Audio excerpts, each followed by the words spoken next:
So, hello and welcome to another session of neutral point clamp converter. In today's session, we will talk about the sinusoidal and space vector PWM strategies for switching this converter. Okay. So, we look into now into the PWM or pulse width modulation strategies for neutral point clamp converter, specifically 3 level NPC. Now, for switching NPC, we can use both sinusoidal as well as space vector PWM can be used both of them, and both of them can be achieved through carrier based PWM techniques. Okay. And in this case, the space vector PWM in NPC is slightly difficult because of the centering of the 0 vectors, and for this we will see a strategy which we will see and we will elaborate in this session. Now, before I go here, I would like you to recollect that timing based calculations for space vector PWM or sinusoidal PWM with NPC is also possible. However, carrier based PWM technique is much easier to implement, and we will only concentrate on carrier based PWM technique in this lecture. So, if you want to see the timing based PWM strategy, you can refer to an earlier slide where we had talked about that T1, T2 and T. This slide, you can refer to this slide and can find out how we can calculate the timings for the 3 nearest vectors. As you can see, this requires a lot of calculations. Okay. This requires a lot of calculations, and this can be simplified much by using carrier based PWM technique. Okay. So, this is what we will see now.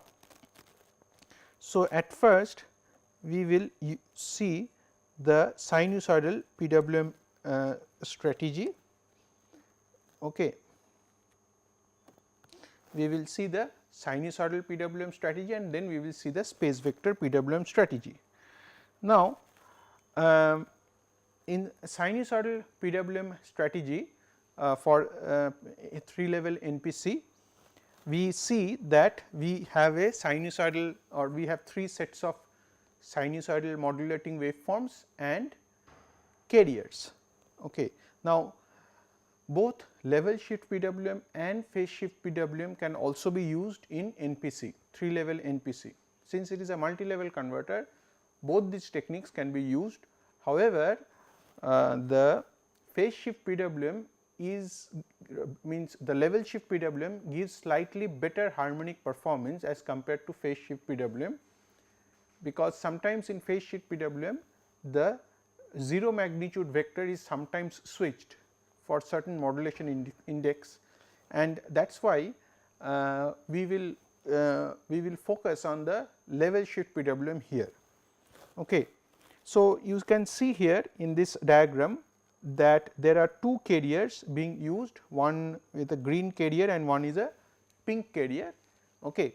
And these are used for the 2, because of the 2 levels, because of the 3 levels present in the NPC. So, what is the switching logic in this one? So, if I name the switches from top to bottom as S1, S2, S3, S4, we see that if the reference waveform, the reference, there are 3 reference waveforms, 3 are sinusoidal reference waveforms. If any of the reference waveform is greater than 0, so we follow this logic here, and when the reference waveform is less than 0, we follow this logic here. Okay. So, if Vref is greater than or equal to triangle 1, so then we see that S1 is 1, S2 is 1, S3 is 0 and S4 is 0. Okay. So, this means that in when Vref is greater than 0, that means suppose you take the A phase reference, then we are here. Okay. So, if this is greater than 0 and then if the same reference is greater than triangle 1, that means this is the triangle 1. Okay. So, we have written it carrier 1. So, I can also write it as here instead of carrier 1, I can write it as triangle 1 and here I can write it as triangle 2. Okay. So, if I have in this one, if Vref is greater than 0 and if Vref is greater than triangle 1. So, that means for example, in this region, in this region here, okay, then I will switch on these the switches, 4 switches in this fashion. Okay. Note that here S1 and S3 are complementary and S2 and S4 are complementary. Okay. Else, so there comes the else logic. So, I have written this logic in as if like in a C code, but I mean it depends on the implementation how you will write this logic. So, I have like written it in a like a C code. So, if Vref is greater than triangle 1, so S1 is 1, S2 1, S3 equal to 0 and S4 equal to 0. Otherwise, what happens? S1 is 0, S2 1, S3 1, S4 0. Okay. So, this means if I am suppose here, that is when the red or the VRF is less than the green triangle, then this condition will happen here. So, when the Vref is less than 0, that is when in during this part of the waveform we come to this section of the code. So, if Vref is greater than triangle 2, so if Vref is greater than triangle 2, that is this area here, Vref is greater than triangle 2, in that case this is the logic, otherwise this is the logic. Okay. So, if we follow this logic here, okay, then we can switch the 4 switches in sine PWM of 3 level NPC, right. So, suppose if the triangular frequency is 2250 hertz, that is 45 times the fundamental, where the fundamental frequency is taken as 50 hertz. Okay. So, here we see the pole voltage and the line voltage waveforms based on the logic which we had just described in the last slide. Okay. So, if I follow this, so there are now 2 triangles, the green and the pink triangles, both are level shifted by means there is one upper triangle, there is one lower triangle, both having this frequency 2250 hertz. So, we have switched this converter and the DC bus has been taken as 600 volts. So, there are 3 levels of voltages 0, plus 300 and minus 300. Okay. So, VAO is switching like this, VBO like this and VCO like this, and so we get a VAB voltage like this, that is the line voltage. So, the pole voltage, that is VAO, VBO, VCO, these are having 3 levels, whereas there are 5 levels in the line voltage. And the load phase voltage and the load currents are as shown here. Okay. So, this is the load current, we had taken a high means an inductive RL load with a power factor close to unity, like 0.9 or something close to that. Okay. Now, if you do the harmonic analysis of the pole voltage, so it shows that you see here the first band of harmonics reside around this 2250 hertz, okay, which is 45 times the fundamental, and this is what is expected. Okay. So, the harmonics are residing around the carrier frequency, whereas the second band exists around 4500 hertz and third band will reside around 6750 hertz and so on. Okay. So, the modulation index here was taken as 0.98, So, the peak fundamental voltage is 0.98 times V d by 2, that is 294 volts. Okay. This much of voltage is possible with a 600 volt DC bus, and but in this case all the switches are rated for V d by 2, that is 300 volts. Okay. Now, the note that we will note that these harmonics are exist around 2250 hertz, which we will now see a comparison. Okay. Now, here this waveform shows the VAO voltage as well as the upper two switches S1 and S2, the pulse pattern given to this, the gate pulse for S1 and S2 are given here. Okay. Now, in this case you see there is a change of pattern of the two switches S1 and S2. Okay. First, let us observe how many times S1 is switching in a cycle. So, this is like this is the start of the cycle and this is the end of the cycle. Okay. The sine wave is here, the sine wave is here, this is the start of the cycle and this is the end of the cycle. So, within this cycle, as we have said that the carrier, there are 45 number of carriers within this cycle. So, let us see how many times S1 is switching. So, we can count it. So, this is so when do we say that one switching? When it goes from 0 goes to 1 and comes back to 0. So, from 0 to another 0 is one switching, fine. So, we can count from there. So, we can start from here 1, 2, 3, 4, 5, 6, 7, 8, 9, 10, 11, 12, 13, 14, 15, 16, 17, 18, 19, 20, 21, 22, 23. Okay. So, we see that this in this cycle, in this one fundamental cycle, the switch S1 is given a pulse, given a gate pulse which is turning on and off 23 times. So, this switch will be turning on and off 23 times. Okay. So, the switching frequency of this particular switch is almost half the carrier frequency. Okay. So, this is where you see the difference comes in between a conventional VSI and the 3 level NPC. In a conventional VSI, if the carrier frequency was 45 times, the switches, all the switches would have switched also at 45 times.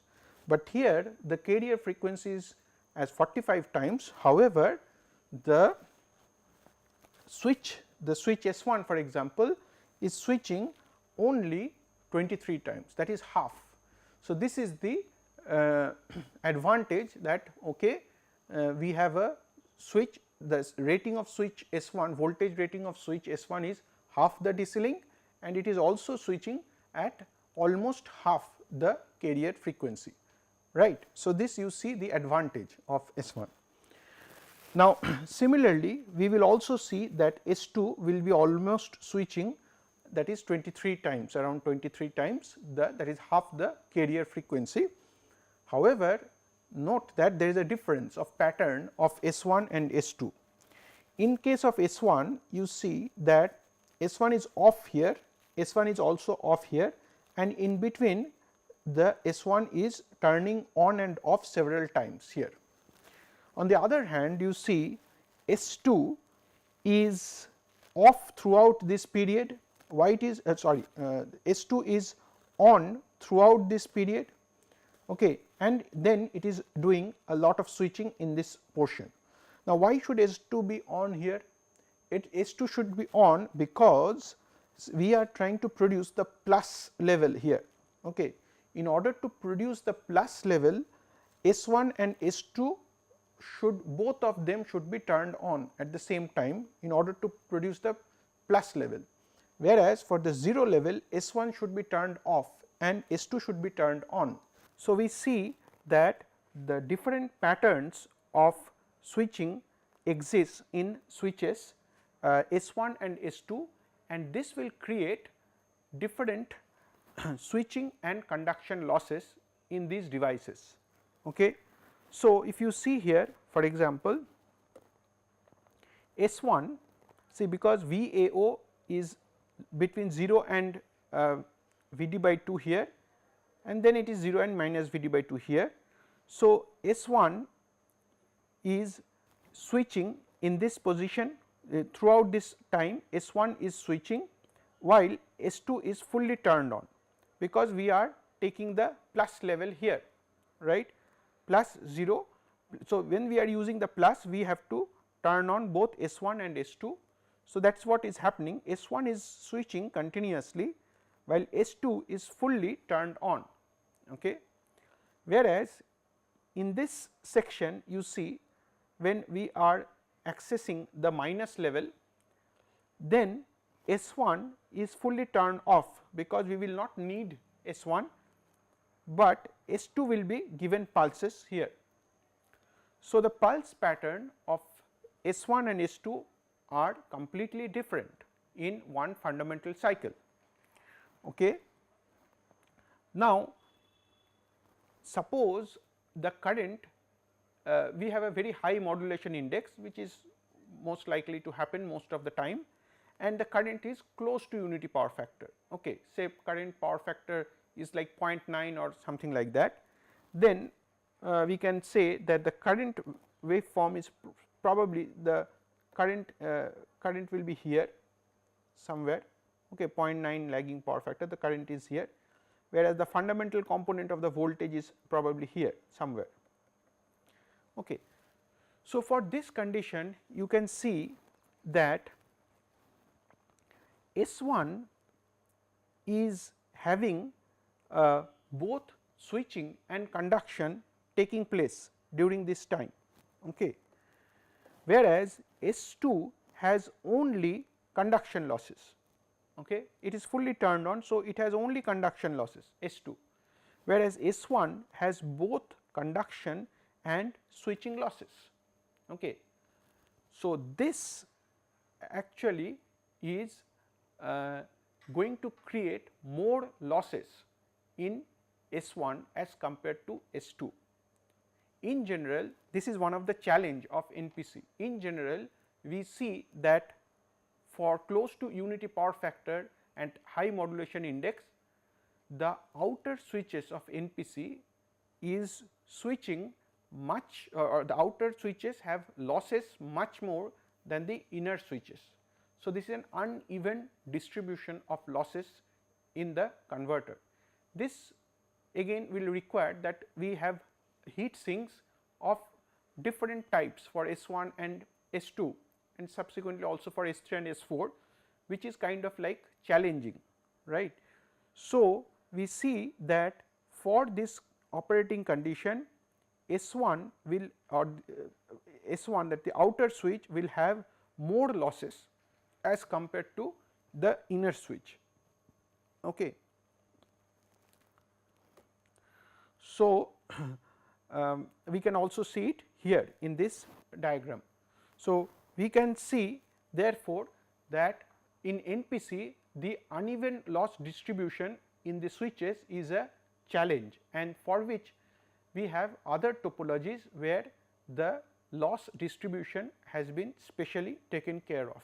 Now, again further, if we go deep, if we go one step inside the converter, we can even see that for example, the actual conduction of the switches exactly, which will be again dependent on the direction of the current. Okay. For example, we had taken a power factor like close to 0.9. So, this is the actual gate pattern of S1. Here you can see these are the gate pulses given to S1, but actually the IGBT of S1 will be conducting when the current is positive. Okay. So, in spite of giving the pulses for S1 here, the actual IGBT or the transistor will conduct only when the current is positive, whereas if the current is negative, the anti-parallel diode D1 will be conducting. So, this is where D1 will conduct, and this is where the transistor will conduct. Okay. Now, the losses in a transistor and the losses in the diode are different. Okay. for example, the turn on loss of diode is much less compared to the turn on loss of a transistor. So, even the power factor plays a role here. Okay. Now, how much will be the turn on, how much is the losses of the devices. Okay.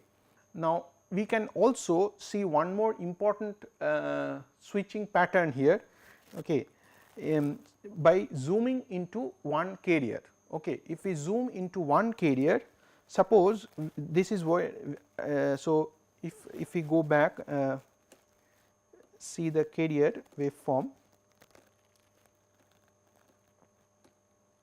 See, if we zoom into one small carrier here, okay, into one small carrier anywhere, we zoom in into one carrier, then we will see one interesting observation.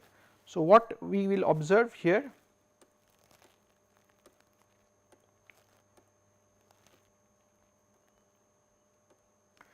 So, this is one carrier which I have drawn, and corresponding to that the VAO, VBO and VCO, these three pole voltages are drawn here. Okay. So, we have zoomed in into one carrier. What do we observe here? Okay. So, let us see how this is. So, we can see, for example, let us see here from this point here. Okay. This is the one carrier. Okay. So, we see here that the switching, how is the switching happening? The first switching is happening as plus 0 plus. Okay. So, you see here that the first switching is happening, this is plus. So, this is plus here, this is 0 here and this is plus here. Okay. So, the first switching happening is plus 0 plus. Okay. And where are we in the space vector diagram? We are here. Okay. This is the plus 0 plus. Okay. So, we have started. So, this is the start of the carrier and we have started our switching from plus 0 plus. Okay. Here, right. So, here this is the first one. What happens the next, in the next one, then we go up to this one, then we have immediately here plus minus plus. So, this place we have plus minus plus. Okay. So, here, so this is where plus minus plus this switching state is happening. So, from here plus 0 plus we have now gone to plus minus minus. So, we have gone from here to here. Okay. We are now here, we have covered here, we have now here plus minus plus. Then from there we will come to this point here and we will see here that this is plus, this is minus and this is 0. Okay. So, plus minus 0, this is the third transition happening. So, from this one, so plus minus 0, this is this one. So, plus minus 0. So, from here we go to here, that is here. Okay. Right. And then subsequently at the end of this carrier somewhere here we see that we are at, so there is a transition here and so we say that this is 0 minus 0. So, therefore, we come to 0 minus 0, that is the other complementary state, we come here. So, from here we come to here. Okay. So, we see that in this sinusoidal PWM also we have a centering over this vector plus 0 plus. So, we have a center here and then we moved in a clockwise direction. So, from here we went to there, from there to there and from here to here. Okay. So, we made a clockwise rotation of vectors, and if you now see here again it will go back. Okay. So, from here the first, so after this one, after this is the end. So, then you go from here 0 minus 0.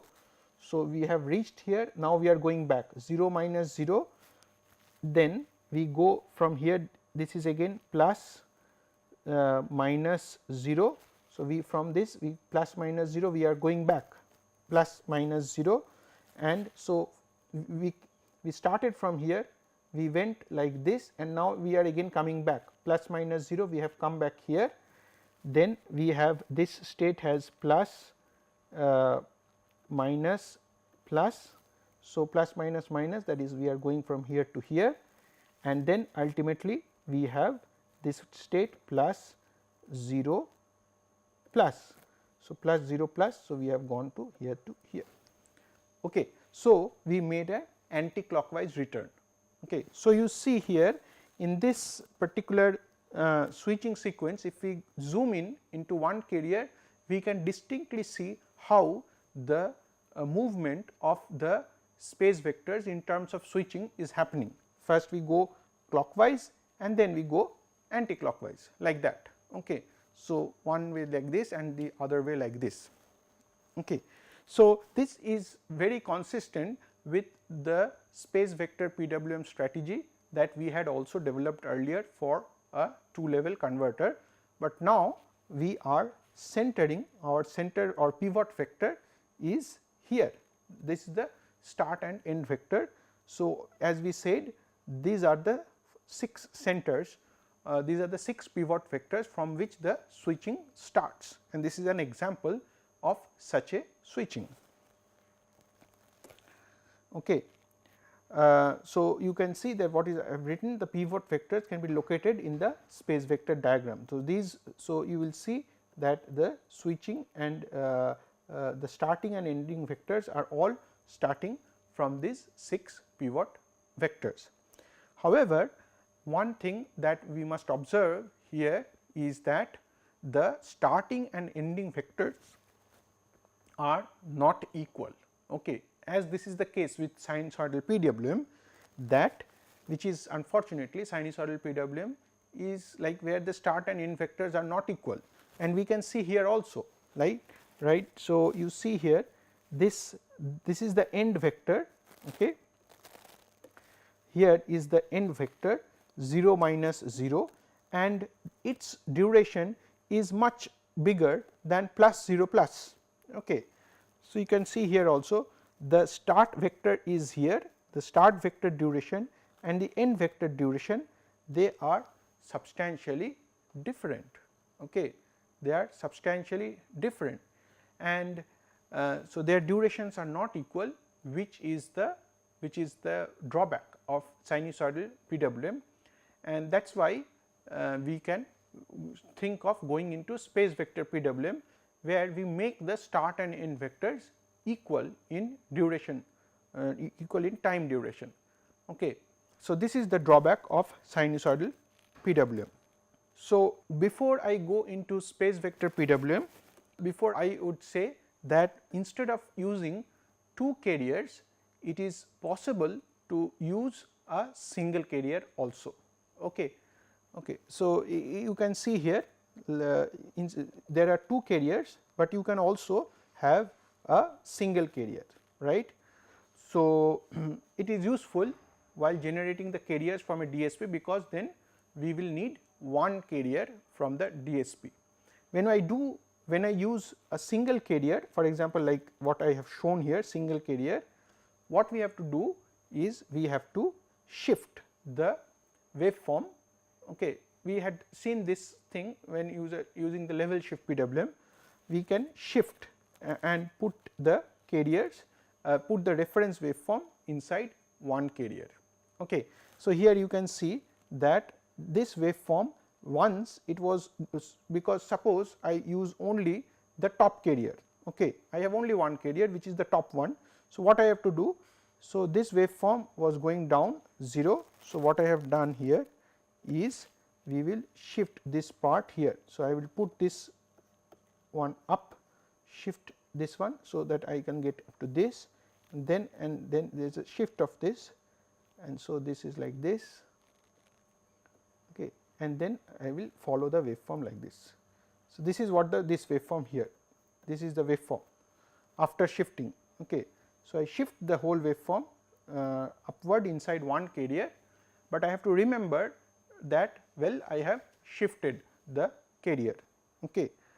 So, this is how the whole PWM, sinusoidal PWM can also be implemented through a single carrier where the reference waveform is shifted and brought inside one carrier.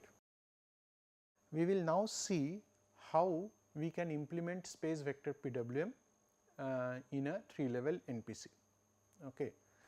Now, the space vector PWM can be implemented using different types of strategies, like people have proposed different types of carrier based strategies. Here we will use a strategy which is based on this single carrier strategy and using 2 offsets. Okay. We will give you an example, I will give you an example through which you will understand how this single carrier 2 offset based space vector PWM for 3-level NPC can be implemented. Okay. So, let us see. So, in space vector PWM with using a single carrier strategy, we will do it in 2 stages. Okay. In the first stage we add the first offset, and in the second stage we add the second offset. Okay. So, in the first stage we add the first offset. So, how much will be the offset? This offset is basically exactly like the conventional space vector PWM for a 2-level VSI in a using a carriers. If you remember, what we did there, we added an offset to all the 3 voltages in such a way that these voltages are placed in the middle of the carrier. Okay. So, the 0 vector and the end vector, or the 2 0 vectors at the ends, they were having equal duration of time. So, that is how we said that there will be a max and there will be a mean, and by giving half of this V max plus V min, what we did, we were kind of like middling the reference waveforms inside the carrier. Okay.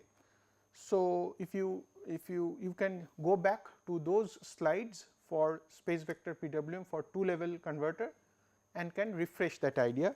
So, in this case what we will do, in the first stage we add the same offset, that is the first offset.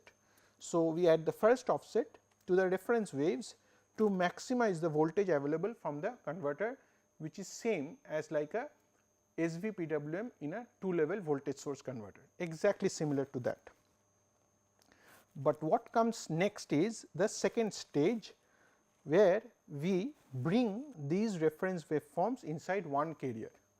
Okay. So, we bring the reference waves inside one carrier, and then we add the second offset. Okay.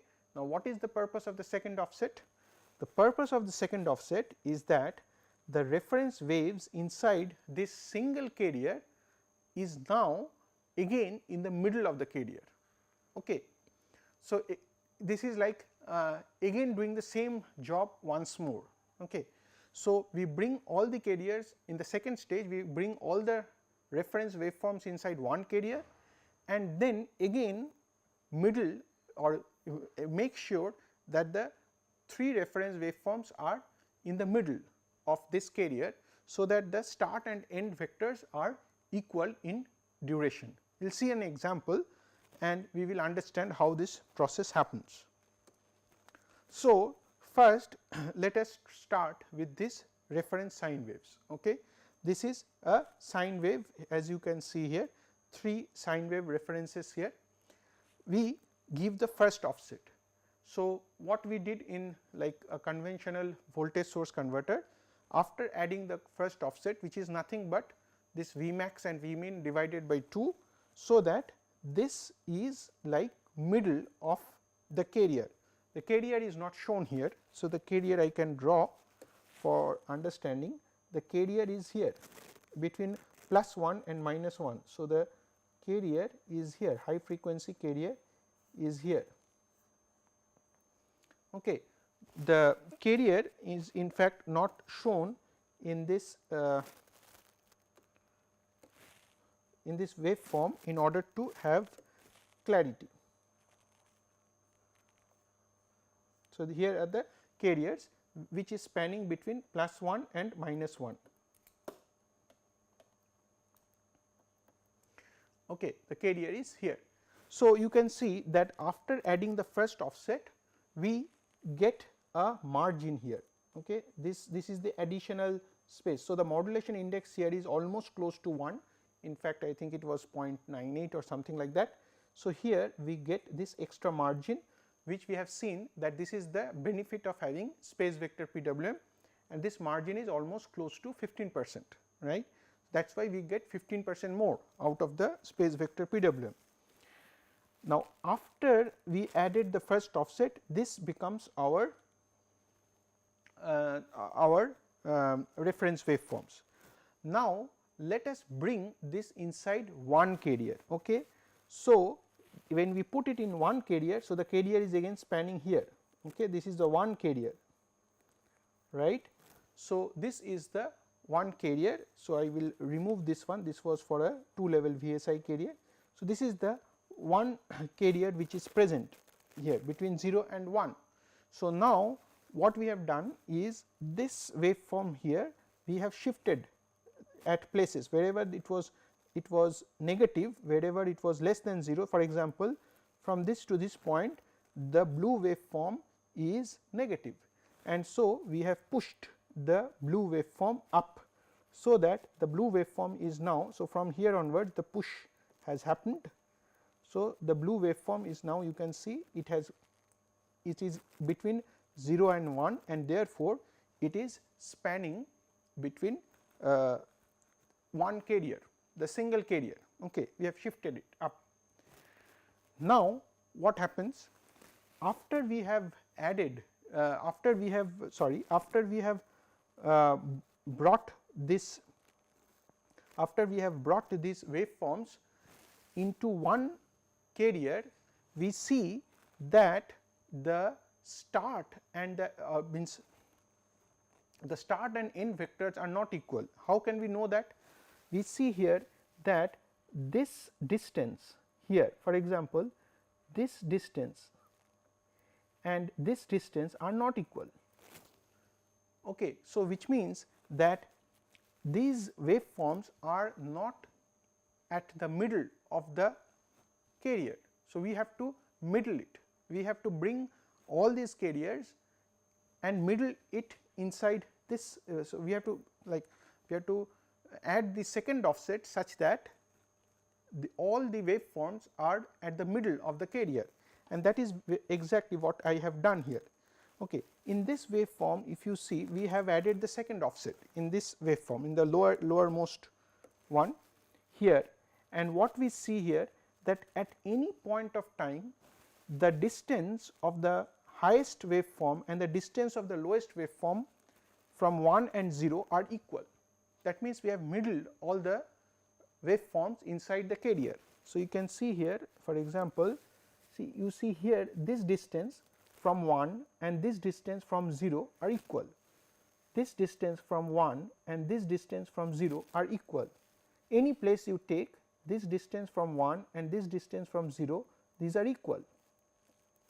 So, which means these three reference waveforms are always at the middle of the carrier. So, this is the function of the second offset. Okay. But if you see here in the third waveform, this distance is not equal to this distance. Okay.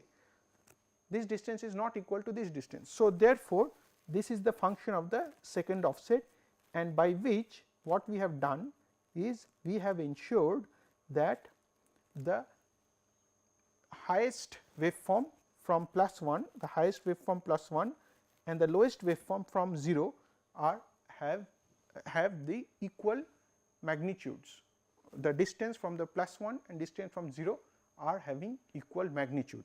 This ensures that we are following the space vector PWM, as we will see now. So, here we have zoomed in. So, this is a zoomed version of the same three waveforms, but now with the carriers. You can see here, you can note here carefully that you see that. So, this is where, so we have zoomed in on the carrier versus last waveform there, and here you can see that this distance here and this distance here, they are equal, always it will be equal. okay, the topmost waveform and the bottommost waveform, their distances from 1 and 0, this will be always equal. Okay. So, here you see that this waveform, this distance is equal to this distance. Okay. This distance, the topmost and the distance is equal, okay, always, right. So, this is the second offset. Note that second offset is also a common mode voltage. It is added equally to all the 3 reference waveforms. So, that we are basically shifting up or down the whole set of 3 waveforms. So, that it becomes at the middle of the 0 to 1, this span of 0 to 1. Okay. So, this is what we are doing.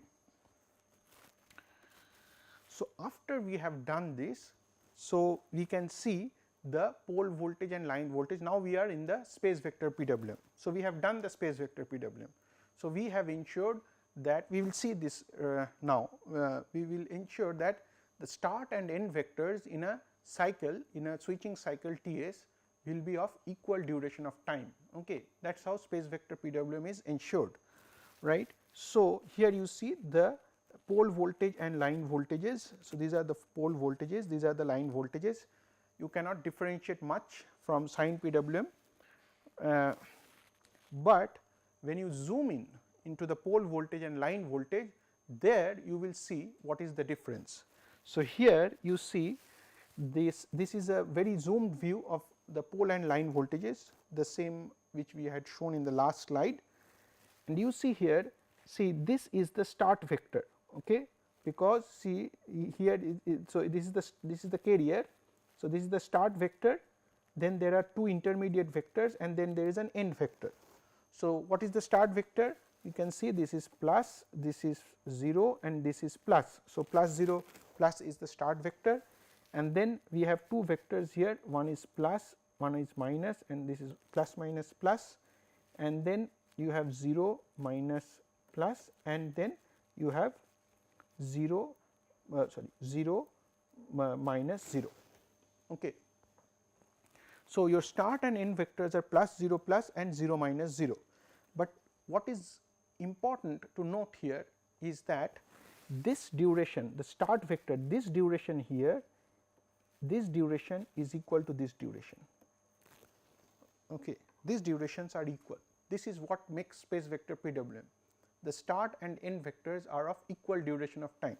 So, this is the start vector and this is the end vector, and both are again the pivot vectors with the 2 different multiplicities, but they are of equal duration. Okay. So, that makes it space vector PWM. And so, now we can see the harmonic spectrum of the pole voltage. When we use space vector PWM, you can readily see that there is a third order harmonic. Okay. So, this is where you have the triplet harmonics coming in, okay, 3, 9 and all other waveforms will come, and there is a peaky waveform which is again at I think 2250 hertz. This is what we have chosen, which is 45 times fundamental waveform. 45, why we have taken it is a multiple of 3, odd multiple of 3. So, this is where the first harmonics reside. Okay. Of course, since this is 45, I mean this is a multiple of 3, and we know that in the line voltage this third harmonic component will disappear. Okay. So, we will in the, so this is the line voltage waveform and this is the load phase voltage waveform, and you can see that the 2250, that is the 45th one, has disappeared because it is a multiple of 3, right, and but the side bands do not disappear because they are not multiples of 3. So, they do exist in the line voltage as well as in the phase voltage, so we have the second set of harmonics around 4500 hertz. Okay. This is a double this one. So, this is what happens in space vector PWM. If I once more recap what I have done with space vector PWM is that we have added 2 offsets. So, this slide is important to understand space vector PWM of NPC. we have added two offsets into this. The first offset makes sure that we get 15% more out of the DC bus, and that is same as what we do in a conventional space vector PWM for a 2 level voltage source converter, that is this step here. From a sine wave we get after adding the offset like this. So, that the start and end here also this is equal to this here, okay. At any point this is equal to this, all the places, right. Okay. So, this is the first step. The next step what we have done is bring all these waveforms into one carrier, okay. Bring all the waveforms into one carrier. When we do so, how we do this? We shift the waveforms up or down, in this case sorry, in this case only up. So, we shift the waveforms up, so that whenever they are less than 0 we put it up, okay. So, after we have shifted it up, the modified reference waveforms look like this. If we see this waveform for the 3 phases together, we see that the upper and the lower lengths are not same. As you can see, for example, here if I again draw it clearly, then we will see that this distance, for example, this distance is not equal to this distance, okay. So, this means that our start and end. So, if I give a comparison of this reference waveform with the high frequency carrier, the start and end vectors will not be of equal duration of time, okay. So, what we then do is add the second offset. What is the function of the second offset? The second offset is kind of like again middling this 3 reference waveforms here inside one carrier, and that is what we have done. Now, after addition of the second offset, the waveforms look somewhat different. However, if we compare this with the carrier, that is what we have done and shown you in this zoomed version. If we compare it with the carrier, we ensure that space vector PWM is done. So, in this type of space vector PWM, you do not need to identify the sector, you do not need to find out the switching states, or you do not even need to calculate the times. It is automatically taken care of. That is the advantage of carrier based PWM techniques. Like you do not have to calculate this T0, T1, T2 dynamic duration, nothing. So, you give it to the this carrier and the 3 reference waveforms, that is this particular waveform, this fourth one. After adding the offset, you can directly give it to the means for comparison with the high frequency carrier. Once you have done that, then you will immediately be able to get a waveform like this coming out of the converter, okay. So, then we get so how to check whether you are correct is to see a zoomed version of the waveform, and you will see that the starting and ending vectors are coming out to be equal in duration, okay. So, this is how space vector PWM for NPC is done. Space vector PWM with NPC along with capacitor balancing can also be done, okay, but that requires a little bit of closed loop control, where you sense the capacitor voltages, okay, which we will not cover in this course. So, we will keep it as an advanced study, okay, and so we just cover space vector PWM for NPC.